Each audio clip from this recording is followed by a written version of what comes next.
نحمده ونصلي ونسلم على رسوله الكريم اما بعد فاعوذ باللہ من الشیطان الرجیم بسم اللہ الرحمن الرحیم۔ محترم ناظرین و سامعین، جیسا کہ آپ تمام احباب کو معلوم ہے، آپ کا یہ اپنا channel P T N Islamic, اس کا ایک بنیادی ہدف ہے اور وہ یہ ہے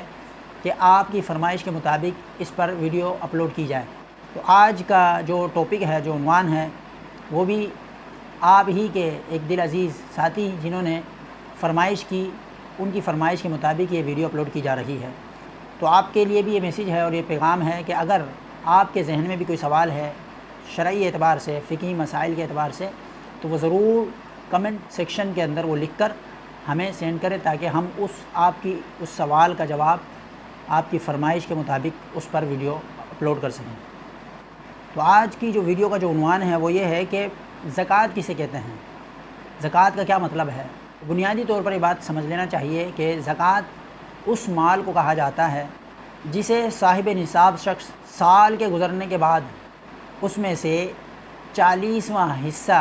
اس لیے نکالتا ہے کہ وہ مال جو اس نے پورے سال میں جمع کیا ہے، جو اس کے پاس مال جمع ہو گیا ہے، اس مال کی حفاظت کی جا سکے۔ وہ 40واں حصہ یعنی 2.5% اس میں سے نکال کر بندہ اپنے مال کو محفوظ کر لیتا ہے۔ تو یہی 2.5% اور یہ 40واں حصہ مال میں سے نکالنا، یہ اللہ کے راہ میں غریبوں اور مسکینوں کو دینا، شرعی فقیر کو یہ دینا، اس کو مالک بنا دینا، اس مال کو زکوٰۃ کہا جاتا ہے۔ اب اس میں کچھ باتیں جو ہے سمجھنے سے تعلق رکھتی ہیں، وہ یہ ہیں کہ اگر کسی کے پاس ضروریات زندگی سے ہٹ کر مثلا رہائش کے لیے مکان ہے،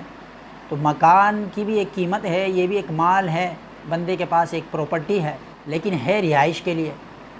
تجارت کے لیے نہیں ہے۔ اسی طرح گھر میں اپنے ذاتی استعمال کے لیے گاڑیاں ہیں، موٹر سائیکل ہے، کارز وغیرہ ہیں، تو یہ بھی ضروریات زندگی میں ہے، یہ بھی ایک پراپرٹی ہے، یہ بھی ایک مال ہے، لیکن اپنی ضروریات زندگی میں اس کا شمار ہوتا ہے۔ اسی طرح کچھ اوزار ہیں جو کاریگر کے لیے ہیں، الغرض وہ تمام چیزیں جو بندہ اپنے ذاتی استعمال کے لیے خریدتا ہے، تجارت کی غرض سے نہیں خریدتا، ان تمام اموال اور ان چیزوں کے علاوہ تجارت کی غرض سے اگر کوئی مال خریدا جائے یا مال جمع کیا جائے سونے کی صورت میں یا چاندی کی صورت میں یا نقدی کی صورت میں، تو ان تمام مالوں پر زکوٰۃ دینی ہوگی۔ اور جیسا کہ ابھی ذکر کیا کہ جو ضروریات زندگی سے ہٹ کر ہیں، یعنی وہ مال، وہ چیزیں جو آپ نے اپنی ذاتی استعمال کے لیے خریدی ہیں، ان کے علاوہ جو چیزیں بھی کاروبار اور تجارت کی غرض سے خریدی ہیں، وہ چیزیں اگر 52.5 تولہ چاندی کی قیمت کو پہنچ جائیں تو پھر اس مال اور ان چیزوں پر زکوٰۃ واجب ہو جاتی ہے۔ اور یہ زکوٰۃ واجب کیوں ہوتی ہے؟ آقا علیہ الصلوۃ والسلام کی حدیث ہے، حضور کا فرمان ہے، پیارے آقا علیہ الصلوۃ والسلام نے ارشاد فرمایا، خشکی میں اور تری میں، دریا میں، زمین میں، سمندر میں، جہاں کہیں بھی جو مال بھی ضائع ہوا ہے وہ زکوٰۃ نہ دینے کی وجہ سے ہوا ہے۔ تو اب یہ فرمان ہے مصطفیٰ صلی اللہ علیہ وسلم سے بالکل بات واضح ہو جاتی ہے کہ اگر بندے کے پاس اتنا مال اضافی طور پر جمع ہو گیا ہے جو 52.5 تولہ چاندی کی رقم کی مقدار پہنچ جائے تو اس پر زکوٰۃ نکالنا واجب ہو جاتا ہے، اور اگر نہ نکالی جائے تو پھر بندے کو نقصان ہوتا ہے۔ امید ہے کہ آپ تمام احباب کو یہ زکوٰۃ کا مختصر مفہوم سمجھ آ گیا ہوگا۔ اللہ تبارک و تعالی سے دعا ہے کہ اللہ تبارک و تعالی ہمیں احکام شرع سمجھنے اور اس پر عمل کرنے کی توفیق مرحمت فرمائے۔ وما علینا الا البلاغ المبین۔